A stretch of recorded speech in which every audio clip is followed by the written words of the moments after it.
트럼프 대통령이 모든 철강과 알루미늄 제품에 25%의 관세를 부과한다고 밝혔습니다. 미국으로 들어오는 어느 철강과 알루미늄이든 25%의 관세를 부과받게 될 것이라고 덧붙였습니다. 또한 오늘 11일이나 12일에 상호 관세도 발표할 계획입니다. 대만 파운드리 기업 TSMC가 호실적을 발표했습니다. TSMC는 올해 1월 매출이 2,932억 9천만 대만 달러, 하나로 약 13조 원을 기록하면서 전년 동기 대비 35.9% 증가했다고 밝혔습니다. 지난달 21일 대만 남부에서 발생한 6.4 규모의 지진으로 인해서 웨이퍼 일부 물량을 폐기하면서 올해 1분기 매출에 영향이 있을 것이라고 덧붙였습니다. 국제 금 가격이 연일 역대 최고가 기록을 경신하고 있습니다. 금융권에 따르면 지난해 말에 트로이 온스당 2,641달러였던 국제 금 가격은 최근에는 2,910달러로 10.2% 상승했습니다. 트럼프 대통령의 관세 정책이 전 세계 금융시장의 불확실성을 키우면서 안전자산인 금에 대한 관심이 커지고 있는 데다가 투자자들이 선제적으로 금을 매수하면서 가격 상승을 이끈 것으로 분석됐습니다.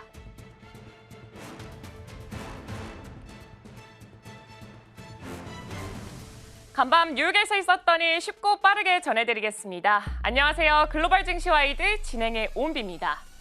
트럼프 대통령이 모든 철강과 알루미늄 수입품에 25% 관세를 부과하겠다고 발표하면서 간밤에 미국에 상장되어 있는 철강과 알루미늄 기업들의 주가가 강세를 보였습니다. 이제 시장은 제롬 파월 미 연준의 의장의 의회 증언과 더불어서 CPI, PPI 등 주요 경제 지표 발표를 대기하고 있습니다. 네, 뉴욕 증시 3대 지수는 일제히 상승하면서 장을 마쳤습니다. 앞서서 은비 앵커가 말했다시피 철강 관련된 종목들은 일제히 상승폭을 확대해 나갔지만 다만 철강을 주 원재료로 하는 자동차 업체들의 주가는 미끄러졌습니다. 자, 그럼 3대 지수 지수부터 살펴보겠습니다. 네, 마감 지수입니다. 나스닥이 0.98%, 1% 가까이 상승하면서 19,714포인트에서 장을 마무리했습니다. S&P 500 지수 0.67% 강보합 수준에서 장을 마무리했고요. 다우지수는 0.38% 역시나 강보합 수준에서 44,470포인트에서 종가 형성했습니다. 이어서 국제 유가 살펴보겠습니다. 유가는 2% 넘게 뛰어 올랐습니다. 배럴당 72달러에서 거래가 마쳤는데요. 현재 유가는 러시아가 지난 1월 생산을 줄인 것으로 나타내자 천연가스와 함께 동반 상승세를 나타냈습니다. 필라델피아 반도체 지수도 1% 넘게 올랐습니다. 5,083포인트에서 종가 형성했고요. 10년 만기 국채 수익률은 2년 만기 국채 수익률과 혼조 흐름을 나타냈습니다. 우선은 0.22% 오르면서 4.497%에서 종가 형성했습니다. 자, 이제 S&P 500 지수 내 종목별 흐름 살펴보겠습니다. 히트맨 열어주시죠. 네, 마이크로소프트는 0.6% 강보합 수준을 나타냈습니다. 구글도 0.6%, 메타 역시도 0.4% 상승하면서 16거래일 연속해서 상승 랠리를 이어가고 있고요. 아마존도 1.74%, 오늘 일랄리는 1% 넘게 내림폭을 확대해 나갔습니다. M7 기업 가운데 유일하게 하락한 테슬라는 3% 넘게 약세를 기록하면서 장을 마무리 지었습니다. 자, 그럼 종목별 흐름 다시 한번 자세하게 짚어보겠습니다. M7 기업들 열어보겠습니다. 네, 애플입니다. 0.12% 상승하면서 오늘 227달러 선에서 거래를 마쳤습니다. 마이크로소프트도 0.6% 넘게 올랐는데요. 412달러 선에서 종가 형성했고요. 엔비디아 역시 2.87%, 약 3% 가까이 뛰어오르면서 133달러 선에서 거래를 마쳤습니다. 전반적으로 빅테크 기업들이 AI 투자에 대한 확대 의지를 나타내면서 상승 흐름을 보여줬고요. 엔비디아는 딥시크에 대한 부분을 어느 정도 우려를 덜어내는 모습도 확인하실 수가 있었습니다. 아마존은 1.74%, 2% 가까이 오름세를 기록했습니다. 233달러에서 종가 형성했습니다. 자, 메타 플랫폼스 0.4% 소폭이지만 상승했습니다. 717달러고요. 16거래일 연속 상승입니다. 알파벳은 0.61%, 186달러 선에서 종가 형성했고요. 테슬라가 나홀로 유일하게 떨어졌습니다. 3% 내림세를 기록하면서 350달러에서 장을 마쳤습니다. 자, 오늘 아침 빼놓을 수 없는 글로벌 이슈도 쉽게 읽어드리겠습니다. 아침에 읽는 어젯밤 미증시 이야기, 오늘 어떤 이슈들이 있었는지 함께 살펴보겠습니다. 첫 번째 소식입니다. 세계 최대 파운드리 업체 대만 TSMC가 2025년 1월 매출이 전년 동월 대비 35.9% 증가한 2,932억 8,800만 대만 달러를 기록했다고 발표했습니다. 이는 1월 기준 사상 최대 매출이며 13개월 연속 증가세를 이어가고 있고요. TSMC는 AI 서버용 첨단 반도체 판매가 호조를 보이며 매출이 급증했다고 밝혔습니다.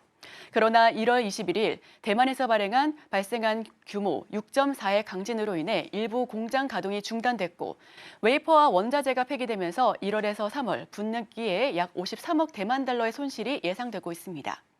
이에 따라 1분기 매출 전망은 250억에서 258억 달러로 제시가 되고 있으며 지진 영향으로 하한선에 가까울 것으로 보여집니다. TSMC는 매출 총이익률이 57에서 59%, 영업이익률은 46.5에서 48.5%로 전망되고 있습니다. 한편 오늘 미국 애리조나에서 이사회를 열고 대미 투자 확대를 발표할 가능성이 높습니다. 이는 트럼프 전 대통령이 대만 반도체 업체에 100% 추가 관세를 부과할 가능성을 언급한 것과 관련이 깊은 것으로 보여집니다. 네, 이어서 다음 소식입니다. 테슬라가 중국에서 생산한 전기차 판매량이 1월 6만 3,308대로 전년 동월 대비 11.5% 감소했다고 공상시보가 보도했습니다. 중국 승용차 신식 연석회에 따르면 테슬라의 모델 3와 모델 Y 판매량은 전월 대비 32.6% 급감했습니다. 반면 중국 최대 자동차사 비아디는 1월 29만 6,446대를 판매하며 전년 동일 대비 47.5% 증가했습니다. 창안차와 사오펑차도 판매량을 늘려 테슬라를 압박하고 있습니다. 테슬라는 신형 모델 Y를 출시하고 가격 인하 및 무이자 할부를 제공하며 판매 촉진을 시도했지만 경쟁이 심화되면서 어려움을 겪고 있습니다. 샤오미는 지난해 12월 모델 3보다 더 많은 SU7을 판매했으며 올 여름에는 모델 Y에 대응할 SUV를 출시할 계획입니다. 한편 테슬라는 춘절 연휴를 맞아 3주간 상하이 공장에 일부 생산 라인을 보수했습니다. 1월 테슬라 전기차는 독일과 프랑스, 노르웨이, 스웨덴에서도 판매량이 각각 59.5%, 63%, 44%, 38% 감소했습니다. 네, 이어서 다음 소식입니다. 짐노벨 바로 프랑스 외무장관이 도널드 트럼프 미국 대통령의 국제 유가와 관련해서 관세 부과에 대해서 동일한 대응을 시사했습니다. AFP 통신 등에 따르면 바로 장관은 현지 시간 10일 프랑스 최대 민영 방송사 TF1에 출연해 유럽연합은 미국이 부과한 모든 관세를 복제 똑같이 대응할 것이라며 프랑스와 함께 유럽이 자국 이익을 방어하는 데 주저해서는 안 된다라고 강조했습니다. 그는 트럼프 대통령이 2018년도에도 관세를 부과했으며 당시 유럽연합이 대응했다라고 언급하며 이번에도 같은 방식으로 대응할 것이라고 밝혔습니다. 이어 유럽연합위원회가 보복관세를 적용하는 부분을 검토 중이며 준비가 되면 조치를 취할 것이라고 설명했습니다. 바로 장관은 이제 때가 됐으며 유럽연합과 무역전쟁을 시작하는 것은 그 누구에게도 이롭지 않다라고 강조하고 있습니다. 다음 소식입니다. 데미스 하사비스 구글 딥마인드 CEO이자 지난해 노벨 화학상 수상자는 중국 AI 모델 딥시크가 중국에서 나온 최고의 작품이라고 평가하면서도 새로운 과학적 진전은 없었다라고 밝혔습니다.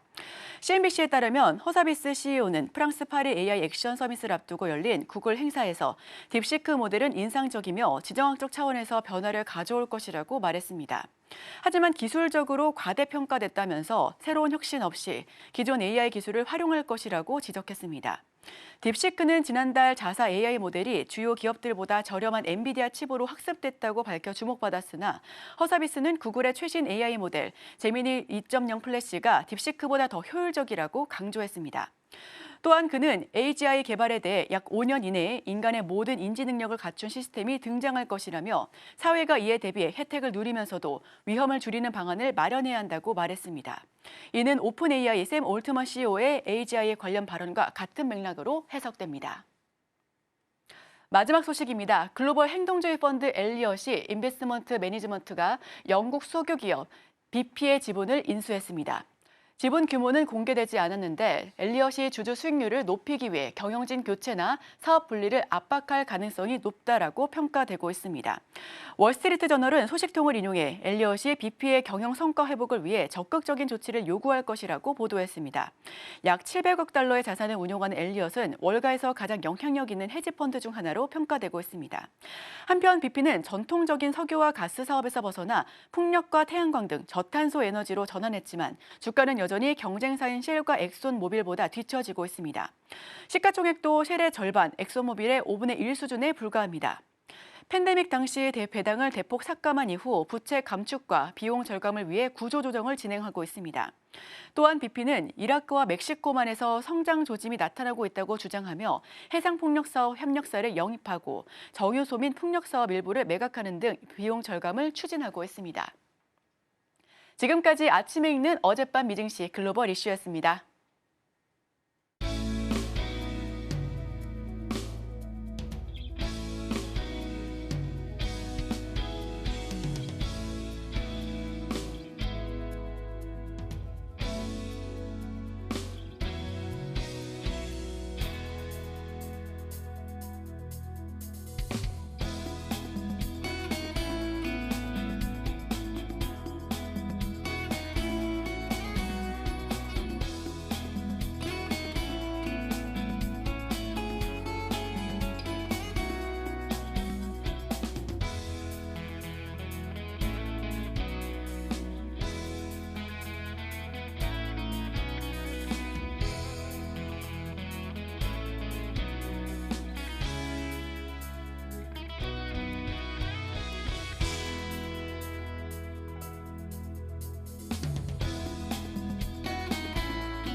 네, 화요일 글로벌 마켓 리뷰 본격적으로 출발해 보도록 하겠습니다. 네, 오늘 함께 하실 분은 레그넘 투자자문 이춘광 대표입니다. 네, 대표님 안녕하세요. 네, 안녕하세요.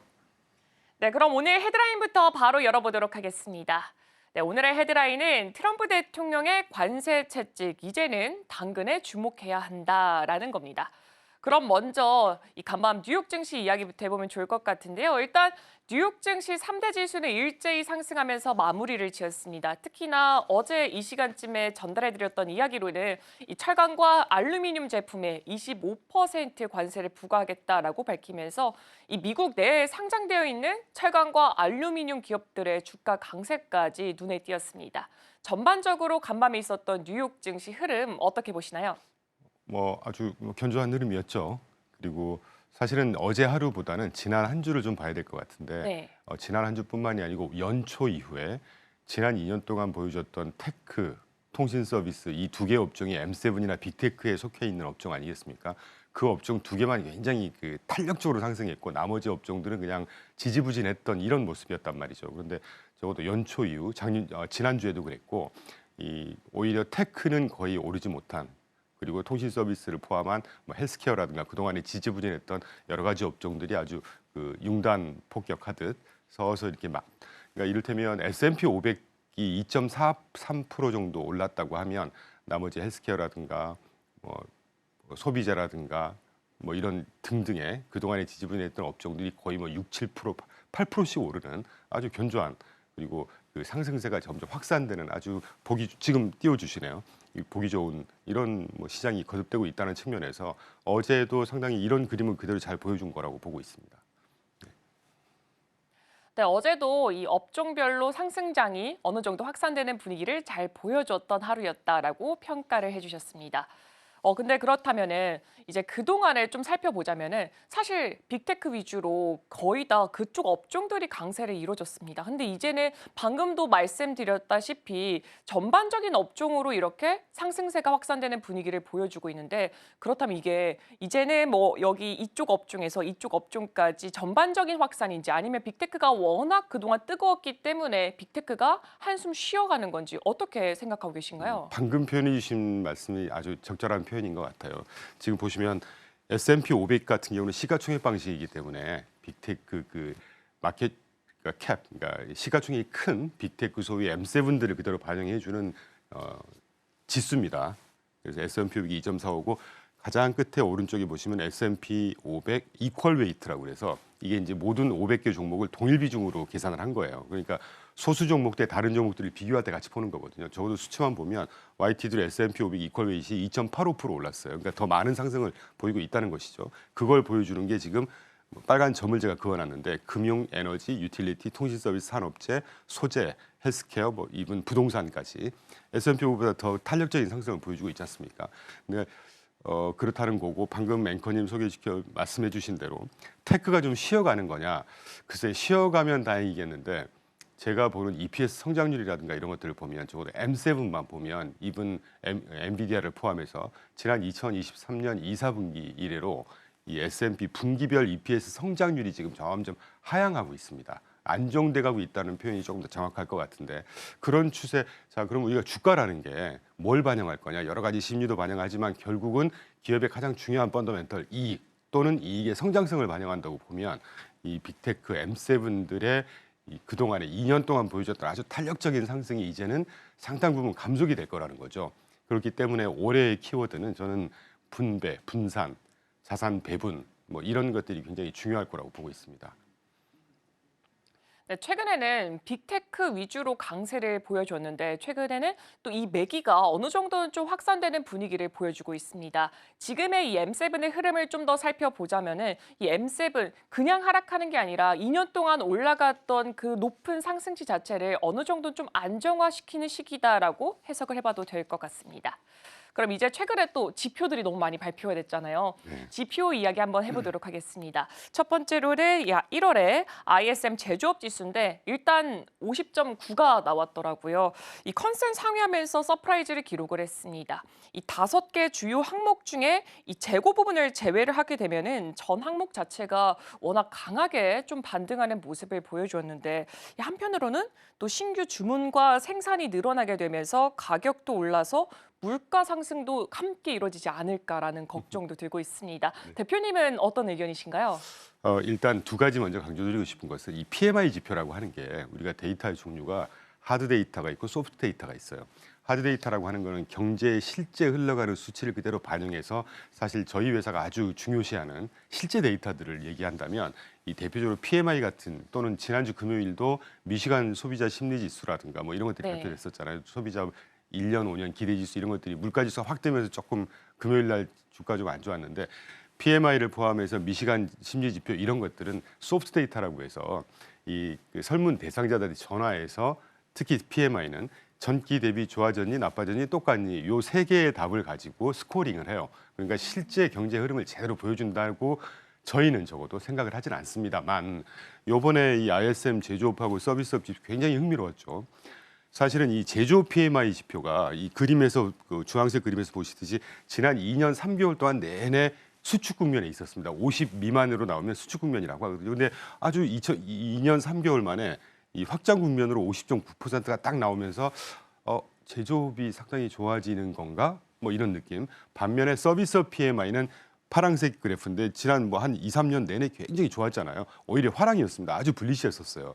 근데 이게 또 물가 상승 압력이 이 서비스업 PMI의 하부 지표들이 물가 상승 압력을 잘 보여주는 뭐 이런 모습이었단 말이에요. 그런데 이번에 서비스업 PMI가 여전히 확장 국면에 있긴 하지만 그래프에서 보시는 대로 제 기억에 6, 8, 9까지 갔던 게 지금 52.8%로 탁 떨어지면서 하부 지표들도 다 살살 이제 그 뭐라 그럴까요? 쿨다운하는 이런 모습을 보여줬단 말이죠.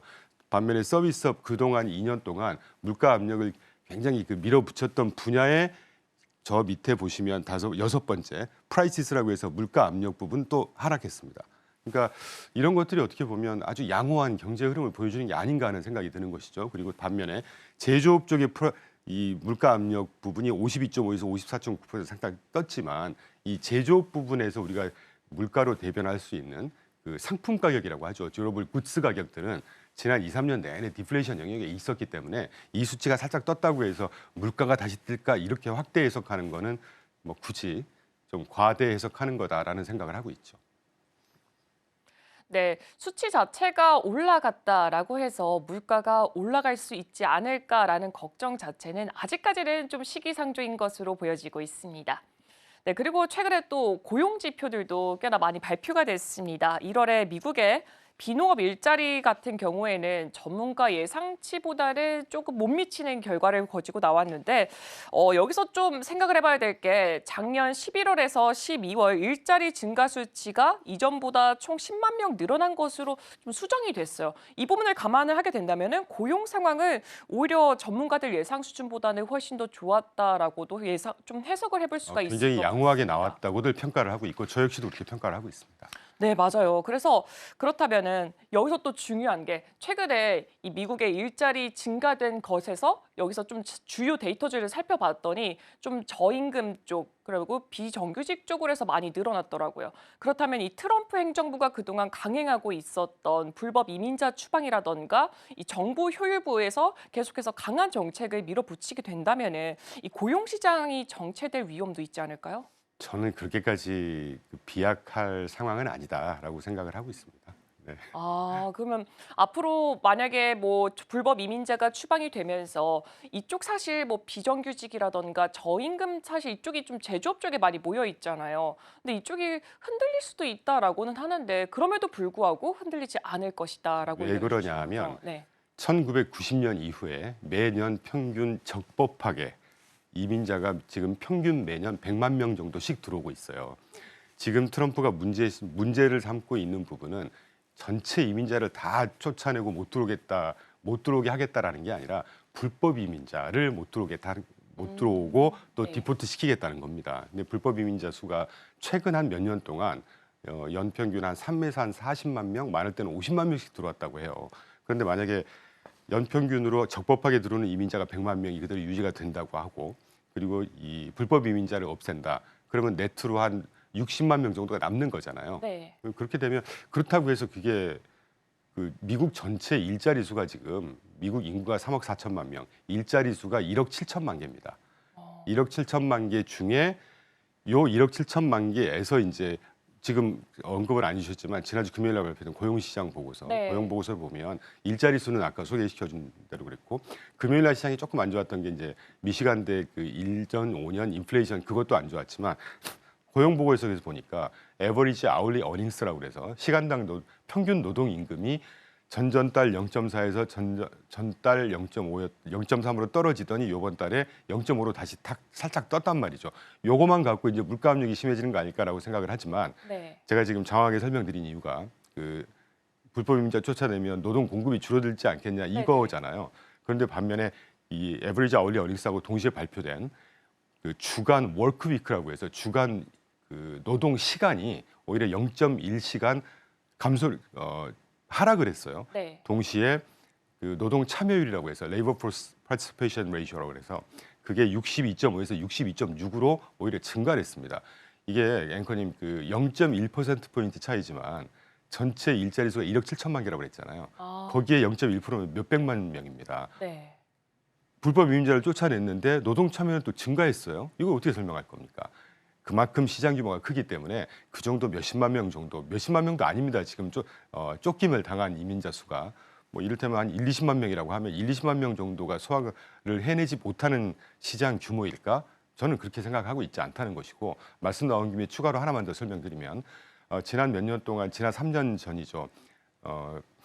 팬데믹 이후에 락다운이 해제가 되면서 일자리가 굉장히 소실됐던 게 일자리가 갑자기 보물처럼 막 증가를 했습니다. 근데 그때 다 재택근무하고 일자리 그 노동 의지를 버렸던 분들이 많다 보니까 이 고용을 하려고 했는데 사람이 없었다는 거거든요. 그러니까 급여를 더 인상시켜 주면서까지 사람을 고용했던 게 3년 전이에요. 그래서 노동시장발 물가가 심했던 겁니다. 그런데 지금은 졸투보고서 같은 거 보면 더 많이 자르고 덜 퇴직하고 채용은 더 많이 하고 시장이 굉장히 쿨다운하고 있는 모습을 보여주고 있어요. 그런 것 보면 이렇게 노동시장발 물가 적어도 노동시장에서 오는 야기되는 물가 압력이 심해지지는 않을 거다 아직까지는 그런 생각을 하고 있죠. 네, 미국 같은 경우에는 워낙 일자리 시장이 크다 보니까 이 불법 이민자를 추방하더라도 영향이 크지 않을 것이다라고 전망을 내놓아 주셨고요. 이렇게 따라오면서 물가까지 올라가지 않을까라는 우려감도 아직까지는 굉장히 미비할 것으로 보여지고 있습니다. 네, 그리고 또 지난 금요일이었죠. 이 뉴욕 증시 안에서 또 발표됐던 게 소비자 심리 지수였던 것 같습니다. 2월 들어서 좀 꺾이는 모습을 보여주었는데, 근데 1년 기대 인플레이션이 좀 이례적으로 급등을 하게 됐습니다. 이 물가에 대해서 소비자들이 느끼는 불안감이 다시금 커지고 있다라고도 좀 해석을 해볼 수가 있을 것 같은데요. 어떤 이유로 이런 결과가 나왔고 앞으로도 이런 수치가 지속된다면은 경제에는 또 어떤 영향을 미치게 될까요? 참 근데 아까 제가 모두에 왜 PMI하고 그쵸. 미시간 네. 심리 지표는 소프트 데이터이기 때문에 경제의 현실을 그대로 잘 반영해주는 설명력은 떨어진다는 말씀을 제가 다시 한번 강조드리고 과연 1년, 5년 인플레이션 기대 지수가 살짝 떴습니다. 네. 사실 5년 기대 지수는 그렇게 많이 뜨질 않았는데 단기 1년 인플레이션 기대 지수가 기존 3.3에 4.3으로 떴으니까 말씀해 주신 대로 이 추세대로 가면 정말 조금 문제가 되는 것이죠. 그런데 잘 한번 생각해 보십시오. 이 소비자 심리 지수 2월 달에 발표된 소비자 심리 지수가 1월이나 작년 12월, 1월 또는 좀 확장해서 작년 11월, 12월, 1월 이 상황에 설문조사를 한 거란 말이에요. 근데 작년 11월 달에 무슨 큰 이벤트가 있었습니까? 트럼프가 당선이 됐죠. 네. 트럼프가 당선이 되면 트럼프 주요 공약 중에 지난 2, 3년 내내 계속 강조했던 게 관세 부과할 거다. 호혜주의로 갈 거다. 왜냐? 나는 적게 관세를 부과하고 있는데 너는 우리 거에 대해서 많이 관세 부과하니? 그럼 나도 똑같이 관세 부과할게. 이 주장을 했단 말이죠. 그러면 우리 같은 사람도 알고 있으니까 미국에 있는 소비자나 응답자들도 똑같이 알고 있다는 얘기죠. 그러면 막연하게 실제 일기 때 그때도 우리가 살펴봤지만 트럼프 일기 때 물가가 그렇게 심하게 상승하지 않았습니다. 관세를 부과했음에도 불구하고 이런 거보다는 이제 그 뭐라 그럴까요? 응답자들이 관세 부과하면 물가는 당연히 상승하겠지. 이런 걸 그대로 이제 응답에서 편향이 좀 있었을 거라고 저는 봐요. 그리고 과연 이 빨강색 1년 인플레이션 기대지수 빨강색 선인데 지난 한 2, 3년 동안 보시면 올라갔다 떨어졌다를 반복하고 있습니다. 네. 그래서 실제 물가로 연계가 되고 이건 이제 그 응답자들의 그냥 대답에 편향이 있기 때문에 그렇게 심각하게 우리가 아직은 판단할 문제는 아니다 하는 생각을 하고 있죠.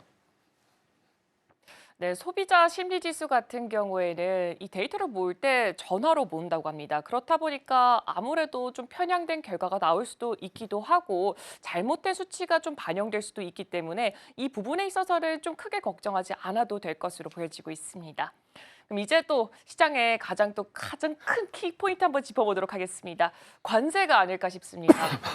제가 오늘 얘기를 하면은 내일 또 다른 이야기가 나오고 다행히 오늘만큼은 좀 조용하게 지나갔던 하루가 아니었을까 싶습니다. 먼저 중국부터 이야기를 해봐야겠죠. 중국이 이 트럼프 대통령의 대중국 10% 보편 관세 인상에 맞서서 10일 0시부터 보복 관세 부과를 개시했습니다. 이렇게 되면서 무역 전쟁 2라운드가 본격화가 됐다라는 이야기가 많이 나오고 있는데 워낙 많은 이야기들이 오갔습니다. 그렇다면 자세하게 미국과 중국은 서로 어떤 관세 정책을 펼치고 있는 건가요? 네, 지금 한번 보시죠. 제가 간단히 정리해 왔습니다. 미국이 중국산 제품에 대해서 부과하고 있는 그 관세가 평균이 지금 한 20% 정도 돼요. 네. 구체적으로 전기차가 100% 관세 부과하고 있고 리튬 배터리 부품 25%, 태양광 웨이퍼, 그다음에 솔립 폴리실리콘 이런 것들이 50%, 텅스텐 알루미늄 25%에다가 이제 10% 추가 관세를 부과하겠다는 거예요. 그러니까 100에서 110%로 25에서 35% 하여튼 이걸 포함해서 평균 20%였던 관세율이 지금 30%로 올라가겠다는 겁니다. 문제는 중국이 이제 보복 관세를 어떻게 할 거냐가 문제겠죠. 네. 보복 관세 미국산 석탄이라든가 액화천연가스에 15% 추가 부과하겠다.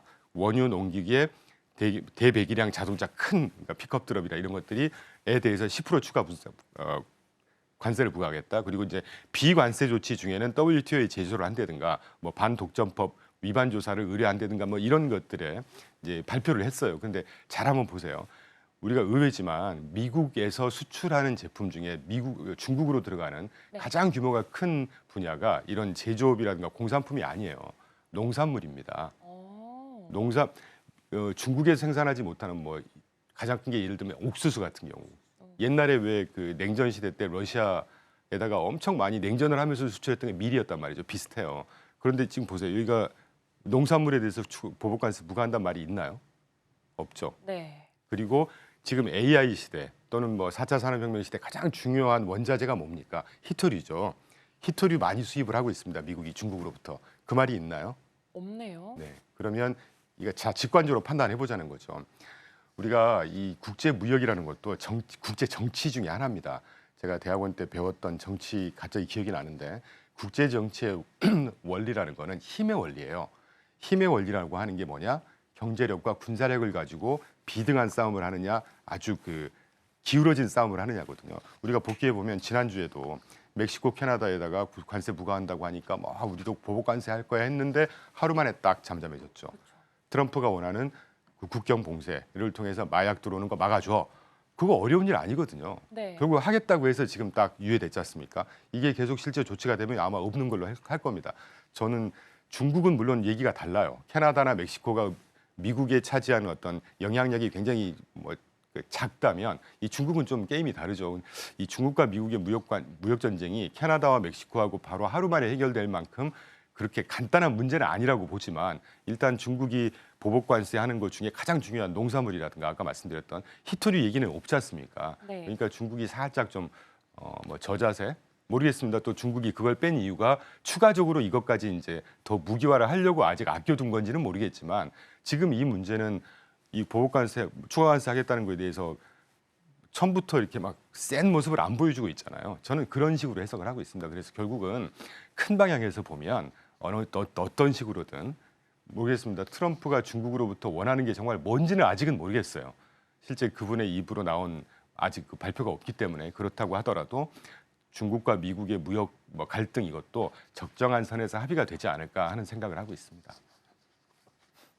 네, 조금 더 살펴봤더니 지금 정말 중요한 수입 수출품으로 옥수수, 히토류가 빠진 것을 확인해 볼 수가 있습니다. 이 말인즉슨 지금 트럼프 대통령이 정말 중국을 옥죄기 하느냐 여기엔 좀 퀘스천 마크가 찍히는 것 같고 지금 원하는 바를 얻기 위해서 이런 관세 조치를 보여주는 것 같은데 앞으로 어떻게 진전될지 이 방향에 조금 더 주목해 봐야 될 것 같습니다.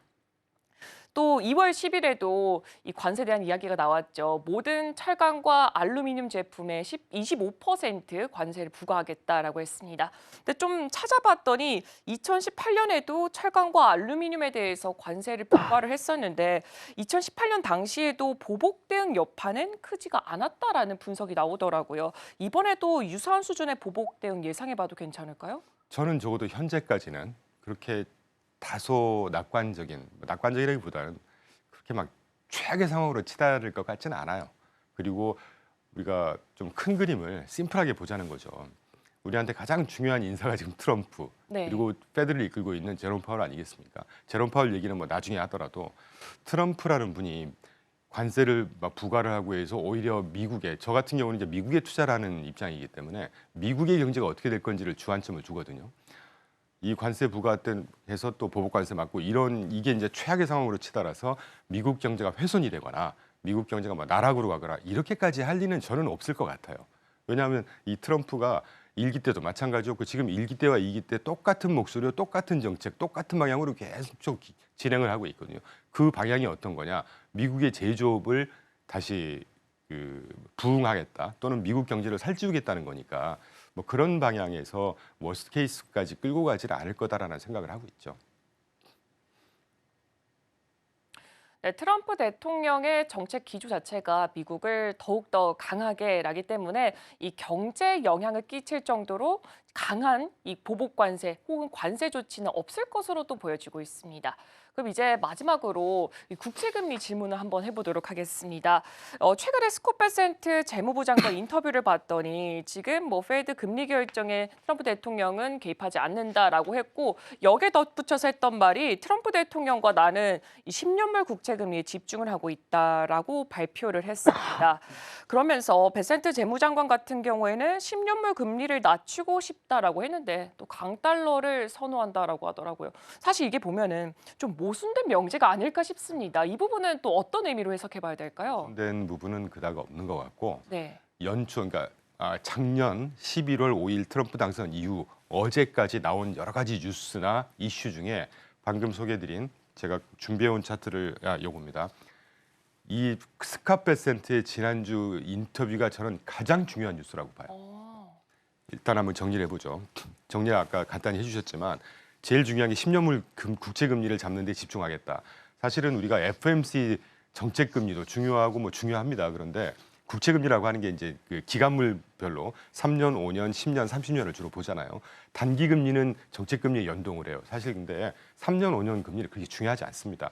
시장에 정말 큰 영향을 미치는 건 10년물 금리예요. 이게 국채, 미국 같으면 지표금리거든요. 우리나라 같으면 3년물 국채가 지표금리고 10년물 국채를 금리를 딱 찍어서 이걸 잡겠다라고 하는 거는 저는 사실 작년부터 계속 이 트럼프 얘기가 나올 때마다 여러 인터뷰에서 뭐 어떻게 될 것 같냐 막 이런 분석이 많았었지 않습니까? 제가 계속해서 강조드렸던 거는 제가 뭐 티내려고 하는 게 아니고요. 스캇 베센트를 재무장관 경제의 가장 수장으로 앉혔지 않습니까? 저는 굉장히 중요한 사인이라고 봤어요. 과연 저분이 이렇게 10년물 국채금리 집중할 거고 강달러 정책 유지하면서 또 유가 낮춰서 인플레이션 회복하는 게 집중할 거고 그다음에 2017년 진행했던 텍스 컷 앤 잡스 액트 TCJA 법안을 연구할 것이다. 이 네 가지가 미국 경제에 가장 중요하고 가장 긍정적인 영향을 미치는 뉴스입니다. 제가 오늘 뭐 시간이 다 됐기 때문에 10년물이 어떤 의미가 있고 뭐 자세한 설명을 안 드리겠지만 저 굉장히 기분이 좋았어요. 이 인터뷰를 보면서. 과연 스캇 베센트가 시장에 굉장히 경험도 많으시고 시장을 굉장히 잘 알고 계시는 분이세요. 그래서 뭐 제가 아까 제목에도 당근과 채찍이라고 해서 이제 당근을 봐야 된다. 네. 요 스캇 베센트의 인터뷰가 이 트럼프가 가지고 있는 그동안에 뭐 관세가 대표적인 채찍 정책이었다면 이제 당근 정책의 빛을 볼 때가 좀 긍정적으로 봐야 되는 거 아니겠습니까? 뭐 세금 인하라든가 규제 완화라든가 시장의 안정화라든가 이런 것들이 이제 당근 정책의 하나로 드디어 이제 발현을 했다고 보고 있고 그렇기 때문에 미국 주식시장 또는 경제 다시 말하면 경제를 반영하는 주식시장 기본적으로 우상향을 강하게 할 거다라는 생각을 하고 있죠. 네, 이번에 보였던 이 스캇 베센트 미국 재무장관의 이 인터뷰 자체가 당근 정책의 일환이다라고 말씀 주셨습니다. 네, 지금까지 레그넘 투자자문 이춘광 대표와 함께했습니다. 대표님 오늘도 말씀 고맙습니다. 네, 감사합니다.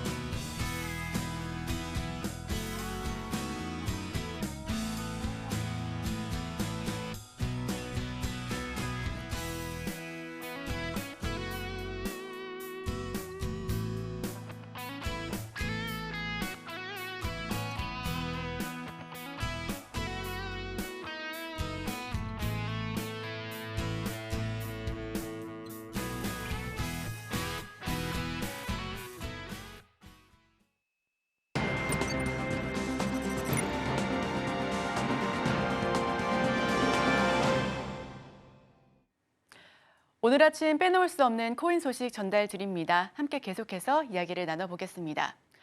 오늘 오전 6시 20분 기준 비트코인 가격이 9만 7천 달러를 돌파했지만 기관과 개인 투자자의 매수 심리는 위축된 상태입니다. 중국의 대미 철강, 알루미늄 관세 부과 소식으로 가격이 하락했습니다만 트럼프 대통령의 맞대응 관세 발표 후 다시 회복했는데요. 다만 ETF 유입과 옵션 시장 데이터는 매수세 부족을 의미해 선물 시장에서도 롱 포지션 수요가 감소하고 있습니다. 기관의 매수 둔화는 미 국채 수익률 하락과 안전자산 선호 영향으로 분석되고 있습니다. 트럼프 행정부의 보호무역 기조와 추가 관세 가능성이 투자 심리를 위축시키고 있으며 달러 강세가 지속되고 있는데요.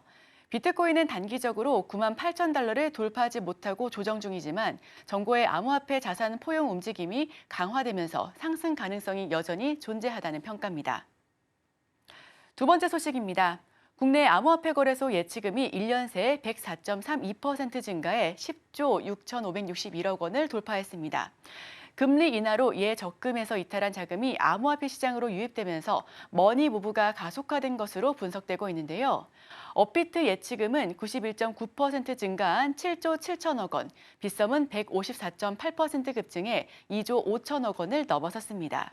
지난해 11월 기준금리 인하와 미국 대선에서 친암호화폐 성향의 트럼프 당선이 자금 이동을 촉진했습니다. 5대 시중은행의 예적금액은 지난 2달간 26조 원 감소했으며 암호화폐 거래대금은 하루 10조 원에 달해 국내 증시 거래대금을 웃돌고 있습니다. 은행들도 암호화폐 시장 변화에 대응해 국민은행은 3월부터 빗썸 실명 계좌 서비스를 제공할 예정이며 법인 가상자산 거래 허용 시 대규모 추가 자금 이동이 예상되고 있습니다. 다음 소식입니다. 일본 호텔 개발업체 메타플래닛이 비트코인 투자 전략을 통해 1년간 주가가 4,000% 급증하며 일본 증시 사상 최고 상승률을 기록했습니다.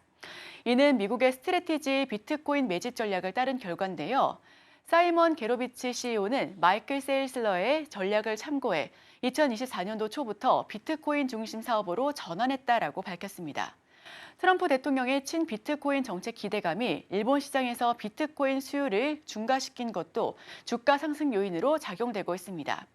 현재 메타플래닛은 1,762개의 비트코인을 보유하고 있으며 2025년도까지 1만 개, 그리고 2026년도까지 2만 1,000개로 확대할 예정입니다. 블룸버그는 메타플래닛이 일본 증시의 새로운 투자 패러다임을 제시했다고 평가하고 있고요. 그러나 비트코인은 높은 가격 변동성으로 인해 장기적으로 지속 가능성에 대해 우려가 제기되고 있습니다. 네, 다음 소식입니다. 일론 머스크가 트럼프 2기 행정부에서 신설된 정부 효율부, 즉 도지 수장을 맡아 정부 운영 효율성을 개선과 또 예산 삭감에 주력하고 있는 모습인데요. 머스크의 도지는 트럼프 행정부의 친가상자산 정책과 맞물려 주목받고 있으며 특히 머스크가 지지하는 도지코인과의 연관성으로 도지코인은 16% 이상 급등한 바 있습니다. 머스크는 과거부터 도지코인을 적극 지지하며 테슬라 결제 도입과 스페이스X 협력 등으로 도지코인 가격 변동을 주도해왔습니다. 도지는 미 재무부 결제 시스템 접근권을 확보하며 정부 예산 지출을 통제하는 강력한 권한을 가지게 됐는데요. 일부에서는 머스크의 월권을 우려했지만 트럼프는 그를 신뢰한다고 밝혔습니다. 블룸버그에 따르면 도지는 정부 운영에 블록체인 도입을 검토 중이며 실제 추진된다면 미국 최대 규모의 정부 프로젝트가 될 가능성이 높습니다. 다만 퍼블릭 블록체인보다는 컨소시엄 블록체인이 채택될 가능성이 높다는 분석도 제기됩니다. 다음 소식입니다. 리플랩스 갈링하우스 CEO의 백악관 암호화폐 자문위원회 합류 보도가 나오면서 리플 거래량이 코인베이스에서 100배가량 폭증했습니다. 리플 예탁증서, 즉 DR 출시 가능성이 제기되면서 24시간 내 거래량이 9,640% 급등했는데요. 이는 ETF와 유사한 방식으로 기관 투자자들의 접근성을 높일 전망입니다. 한편 시카고 옵션 거래소는 리플 ETF 상장을 위한 서류를 준비했으며 또 비트코인의 시장 지배력은 61.5%로 2021년 이후 최고치를 기록했습니다. 비트코인 강세 속에서도 이더리움은 피델리티, 블랙록 등 기관 투자자들의 대규모 매집이 진행 중입니다. 트럼프 주도의 월드 리버티 파이낸셜이 2억 달러 상당의 이더리움을 매수한 바 있고요. 트럼프의 관세 발표 이후 암호화폐 시장이 급락하면서 20억 달러 이상이 청산됐습니다만 이후 멕시코와 미국, 중국 간 협상으로 반등했습니다. 연준의 긴축 기조와 CPI 데이터 발표도 시장의 중요한 변수로 적용할 전망입니다. 이어서 다음 소식입니다. 코인마켓캡에 따르면 현재 등록된 암호화폐 토큰과 코인의 수가 1,099만 개를 넘어섰으며 신규 디지털 자산이 11만 개에 달하는 상황입니다. 특히 솔라나 네트워크 기반 밈코인의 급증이 시장 포화를 가속화하고 있는데요. 전문가들은 과도한 토큰화로 인해서 투자 자본과 관심이 분산되며 앞으로 밈코인과 관련한 시즌이 좀 오기 어렵다라는 것으로 분석되고 있습니다. 코인베이스 CEO 브라이언 암스트롱은 매주 100만 개의 신규 토큰이 생성되며 거래소의 상장 절차를 재검토해야 한다고 강조했습니다. 어넘의 공동 창업자 댄 노바에스는 2015년도 암호화폐 시장의 통합의 원년이 될 것이라고 밝히면서 프로젝트 간 합병과 또 토큰 통합이 필요하다라고 주장하고 있고요. 암호화폐 시장의 과포화 문제는 개별 프로젝트의 지속 가능성 악화를 시키고 있으며 전문가들은 이를 해결하기 위해 업계 구조 조정이 필수적이다라고 보고 있습니다. 지금까지 코인 관련 소식 전달드렸습니다.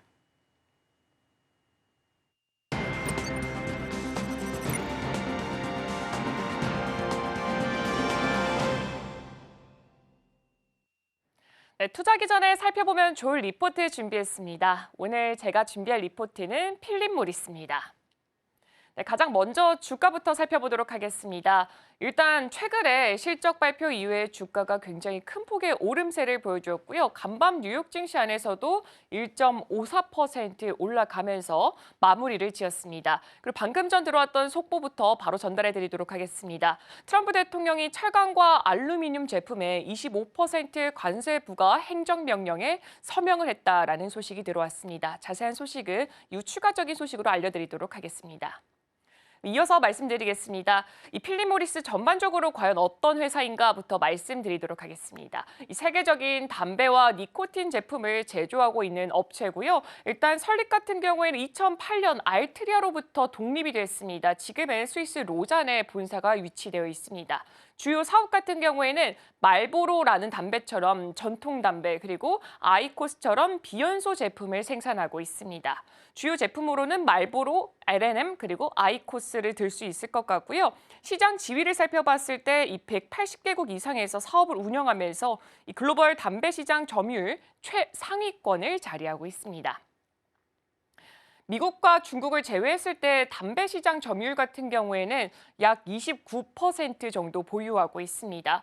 미국 내에 있는 말보로처럼 이렇게 관련 담배 판매 같은 경우에는 현재 알트리아가 운영을 하고 있습니다. 이게 달러가 강세가 되고 담배 시장 감소 우려에도 불구하고 실적 성장은 계속해서 올라가고 있는 모습 보여주고 있고요. 어떻게 실적이 올라갔나 살펴봤더니 아이코스라던가 진처럼 스모크 프리, 한마디로 무연 담배 판매가 굉장히 많이 올라간 게 그 요인으로 꼽혀지고 있습니다.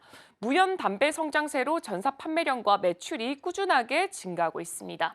여기서 좀 진이라는 것에 과연 이게 뭔가 궁금하신 분들이 있을 것 같습니다. 씹거나 녹여서 사용하는 니코틴 파우치를 진이라고 합니다. 일단 이 스모크 프리 제품 같은 경우에는 이 연기가 발생하지 않는 담배, 니코틴 제품을 뜻하고 있습니다. 전통적인 관련형 담배, 관련형 담배를 살펴봤을 때는 타르와 연기가 발생을 하게 됩니다. 하지만 이것들과는 달리 불을 붙이지 않고 사용하는 제품으로 첫 번째로 일단 가열 제품 같은 경우에는 아이코스, 지금 사진에 준비된 거고요. 이게 아이코스라는 제품이고요. 담뱃잎을 태우지 않고 가열해서 니코틴을 증기로 흡입하는 형태입니다.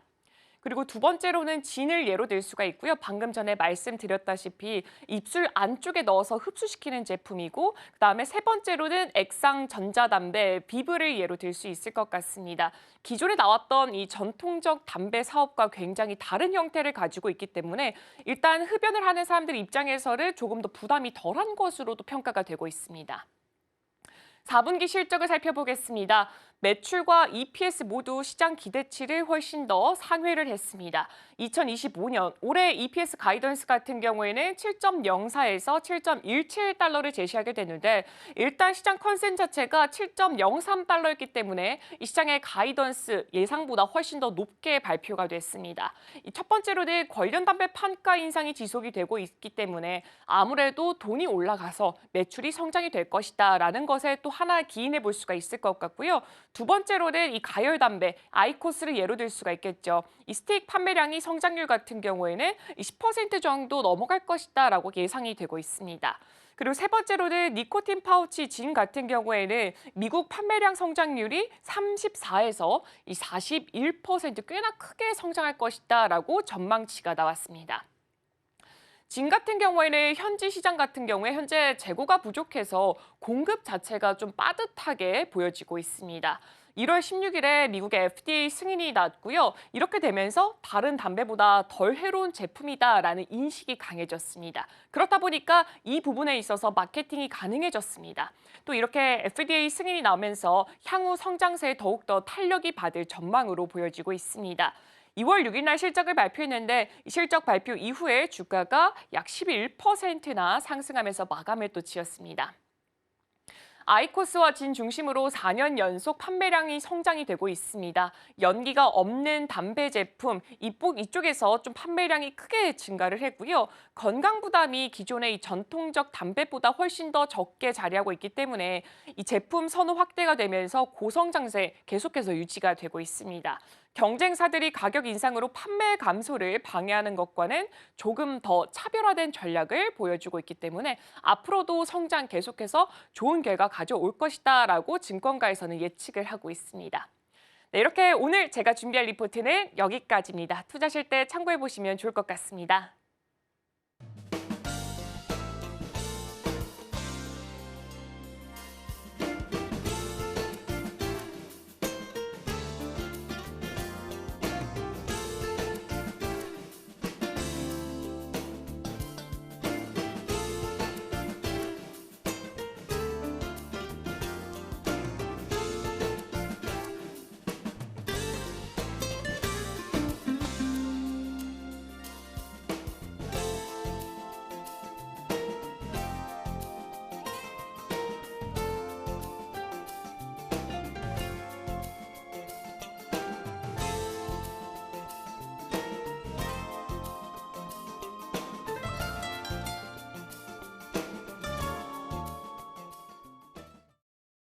네, 오늘 글로벌 증시와이드가 준비한 소식은 여기까지입니다. 우리 방송에서 제공하는 정보는 투자 판단에 대한 참고 자료일 뿐이고요. 해당 종목의 가치 또는 상승과 하락을 보장하진 않습니다. 네, 저는 잠시 후 출발 증시와이드로 돌아오도록 하겠습니다. 오늘도 시청해주셔서 정말 고맙습니다.